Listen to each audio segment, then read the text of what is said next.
Следующий. Поехали. Бедные мысли категориями жадности и соблазна. Одна из сильных категорий, которой очень бедные люди увлекаются, это жадность и соблазна. Они хотят все быстро. Почему-то странным образом у них есть какое-то такое состояние жадность. Они хотят быстро разбогатеть.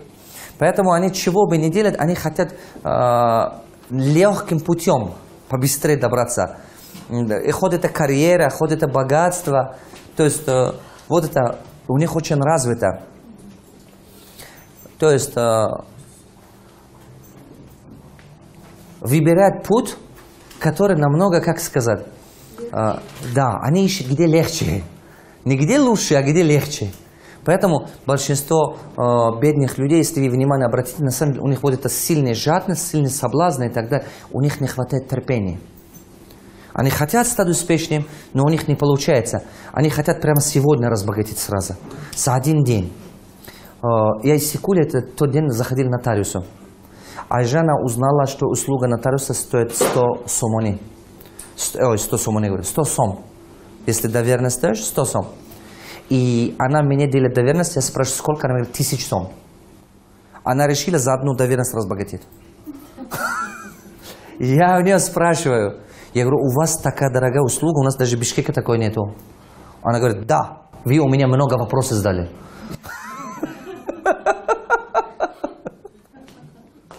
Я в шоке.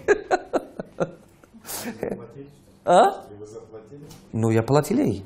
Я просто не знаю, я говорю, а вам это хорошо? Я же знаю, что она мне говорит, потом она же мне сказала, что она стоит 100 сом. Я договорилась. Я прихожу, она мне говорит, 1000 сом. 10 раз. Она решила за один день разбогатеть. Какой-то день выхожу, раньше у нас офис был же поблинка. Вечером я же иногда поздно работал. Что-то там, вспомню, что там без машины был тот вечер. Выхожу, останавливаю на улице машину.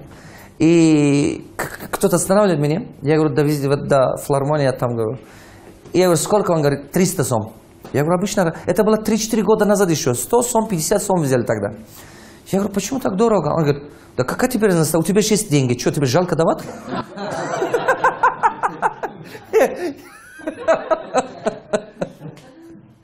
Я в шоке. Если ты хорошо одет, значит, что ты там 300? Ну дай, что ты там? Я говорю, значит, если они у меня есть, я должен всех разбросать, что ли? Вот понимаете, у мышления людей, вот это есть жадность и соблазн. То есть я нашел, я должен хватать максимум. Вы поняли, да, о чем это речь? То есть, как будто вот есть шанс, надо как-то так. Возможно, вы тоже оказались в подобной ситуации, что иногда, если вы побывали какой-то, вы видите, что вы зависели от чего-то, людям кажется, что вот сейчас надо срывать кусок. У большинства бедных людей есть такое. Странно, у них нет понятия, что надо держать весы. Понимаете? Если ты больше где-то берешь, в другое место больше потеряешь. Вы согласны с этим? Не бери чужое больше. Ты должен брать сколько стоит то, что ты оказываешь миру. Больше не бери, это опасно. Потому что она начинает уйти по-другому. И это очень плохо. Как мыслят богатые люди? Богатые мыслят категориями стабильность. Бедные хотят резко разбогатеть. Быстро разбогатеть. А богатые понимают, надо двигаться стабильно. Скажите, в финансовой пирамиде, когда появляются богатые, туда идут или бедные?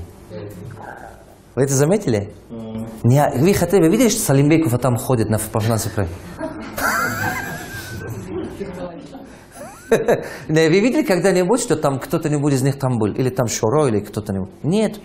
Потому что на этих ходят что? Бедные люди. О, 5000, 10 тысяч, о! Потому что они один раз срывают, на всю свою жизнь ходят потом. Правильно? А богатые мысли категориями стабильности. Что такое стабильность? Знаете, когда мне люди задают вопрос, пожалуйста, дайте мне хотя бы несколько советов, которые изменят мою жизнь. Один из советов, который я даю, вот это. Я говорю, делай все стабильно.